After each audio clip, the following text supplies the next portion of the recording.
நமஸ்காரம். உங்கள் கல்பனா ஸ்ரீகாந்த். கடக ராசி மற்றும் கடக லக்ன அன்பர்களுக்கு எப்படி இருக்குது இந்த டிசம்பர் மாதம் அப்படின்றத நம்ம பார்க்க போகிறோம்.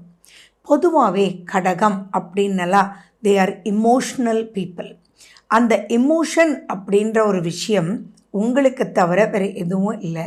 மனசு மட்டும் உங்களுக்கு பாதிச்சிடுச்சு அப்படின்னா நீங்கள் தெளியறதுக்கு ரொம்ப ரொம்ப ரொம்ப டைம் எடுக்கும்.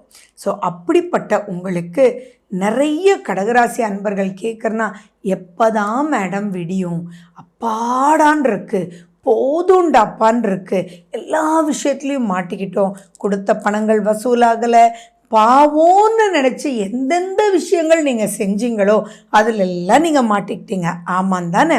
ஸோ இந்த மாதம் அப்படின்றது அப்பாடான்னு இருக்கக்கூடிய மாதம். சரி, அந்த அப்பாடான்றது எப்படி ஒவ்வொரு விஷயத்தில் இருக்குன்றது நம்ம பார்க்கலாம். நம்ம சேனல் இதுதான் ஃபஸ்ட் டைம் பார்க்குறீங்கன்னா சப்ஸ்கிரைப் பண்ணிக்கோங்க, பெல் பட்டனை ப்ரெஸ் பண்ணுங்கள், ஆல் என்ற ஆப்ஷனை சூஸ் பண்ணிக்கோங்க. எப்படி மேடம் அப்பாடான்னு இருக்கும், இன்னும் நமக்கு தான் அஷ்டமத்த சனி ஓடிக்கிட்டே இருக்கே அப்படின்னு கேட்குறீங்களா? ஆமாம், கண்டிப்பாக ஓடிட்டு தான் இருக்குது. ஆனால் இந்த மாதம் ரொம்ப பெரிய பாதிப்புகள் மற்ற கிரகங்கள் உங்களுக்கு கொடுக்கலன்றது நீங்கள் சந்தோஷப்பட வேண்டிய ஒரு முக்கியமான விஷயம்.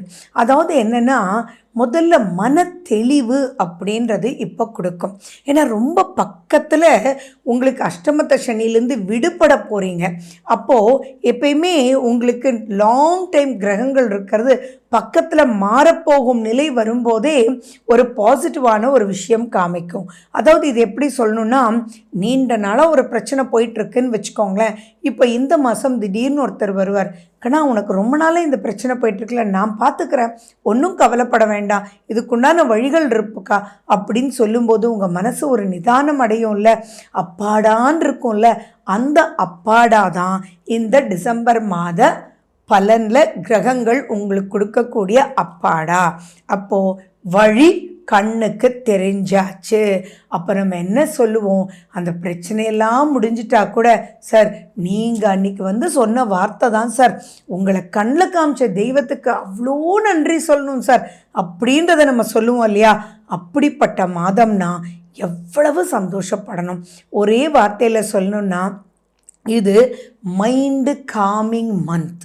அப்போது மனசில் தெளிவு ஏற்பட்டு பிரச்சனைகளுக்கு வழி கண்ணில் பட்டு அது ஆட்டோமேட்டிக்காக உங்களுக்கு வழிவகுக்கும்.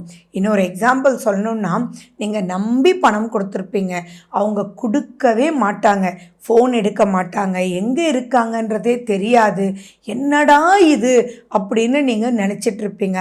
அப்போ அந்த டைமில் அவங்களே உங்களை கூப்பிட்டு, ஒரு பெரிய சிக்கல் தம்பி, நான் கண்டிப்பாக உங்களுக்கு கொடுத்துருவேன், மனசில் நினச்சிட்டே தான் இருக்கேன், ஆனால் அதை விட பெரிய பிரச்சனை ஓடிட்டுருக்குப்பா, இன்னொரு 6 மாதத்தில் கண்டிப்பாக கொடுத்துருவேன், ஒன்றும் தப்பாக நினச்சிக்காதீங்கப்பா, சமயத்தில் நீங்களாக உதவுனீங்க, உங்களுக்கு துரோகம் பண்ண மாட்டேன் அப்படின்னு சொல்லும்போது எப்படி இருக்கும்? அவங்க கொடுக்கல, ஆனால் கொடுப்பேன்ற உறுதியை கொடுத்துட்டாங்கல்ல.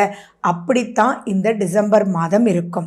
சரி, உங்களுடைய பிஸ்னஸ், ஜாப் அப்படின்னு உங்களுடைய கெரியர், ஃபினான்ஷியல் அப்லிஃப்ட்மெண்ட் அப்படின்றது எல்லாமே டைட் ஷெட்யூலில் தான் இருக்கீங்க. ஆனால் இப்போது உங்களுக்கு ஆர்டர்ஸ் கிடைக்கக்கூடிய வாய்ப்புகளும் அது வழி நடத்தக்கூடிய வாய்ப்புகளும் இருக்குது.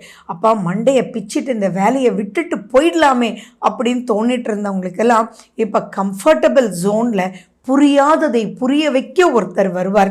அப்போ ஆட்டோமேட்டிக்காக சரிப்பா, எங்கே போனாலும் ஒரு பிரச்சனை தான், நம்ம இந்த வேலையிலேயே இருந்து இதை கற்றுக்கலாமே, இப்போ தான் நம்ம ஹெச்ஆர் ஸ்மூத்தாக பேசுகிறாரே, மேனேஜர் கூப்பிட்டு என்னப்பா உனக்கு ஏண்டா உனக்கு புரியல, கரெக்ட் டைமுக்கு வர, லேட்டாக போகிற, அப்பையும் ஏன் இந்த மிஸ்டேக் அப்படின்னு உட்கார வச்சு கேட்குறாரே அப்படின்றது தோணி அதில் அப்லிஃப்ட்மெண்ட் உங்களுக்கு ஏற்படும். ஆரோக்கியத்திலையும் தெளிவு அப்படின்றது உங்களுக்கு வரும். 11 குரு பகவான் இருக்கிறதுனால அந்த குரு அப்படின்றவர் உங்களுடைய 3ஆம் வீட்டையும் உங்களுடைய 5ஆம் வீட்டையும் அவர் பார்க்கறதுனால நிறைய விஷயங்கள் உங்களுக்கு லாபகரமாக அமையும்.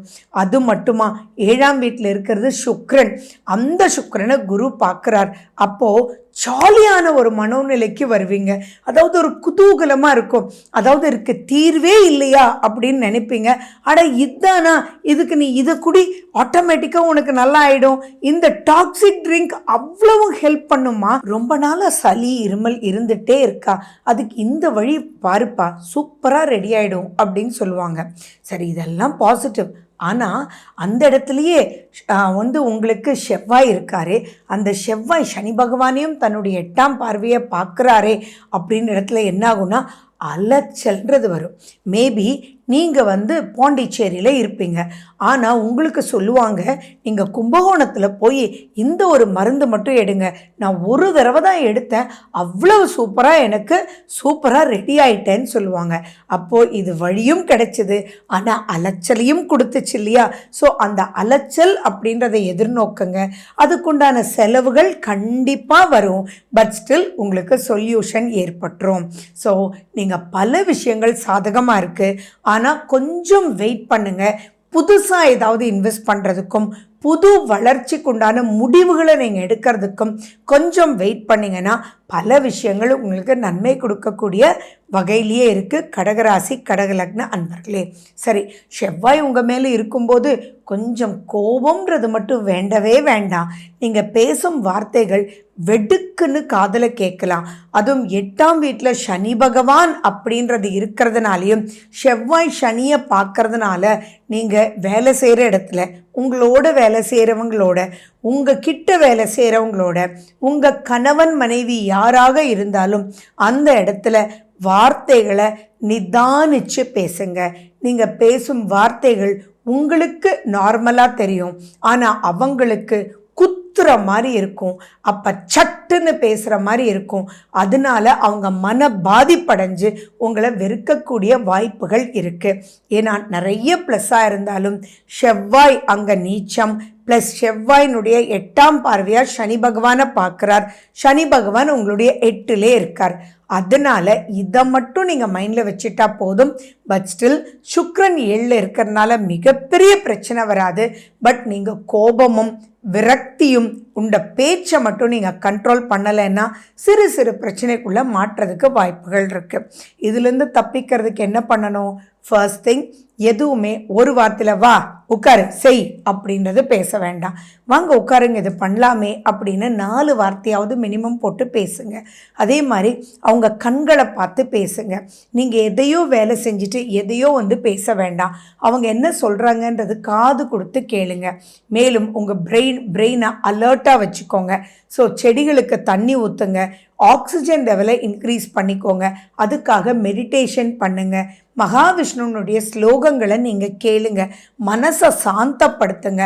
பெருமாளுடைய ஸ்லோகங்கள் ரொம்ப ரொம்ப உங்களுக்கு உதவும். விஷ்ணு சஹஸ்ரநாமம் நீங்கள் கேளுங்க. இதெல்லாம் நீங்கள் பண்ணும்போது ஆட்டோமேட்டிக்காக நீங்கள் சூப்பராக ஜெயிச்சு வந்துடலாம். சந்திராஷ்டமத்தன்னைக்கு ரொம்ப ரொம்ப காஷனாக இருக்கணும்.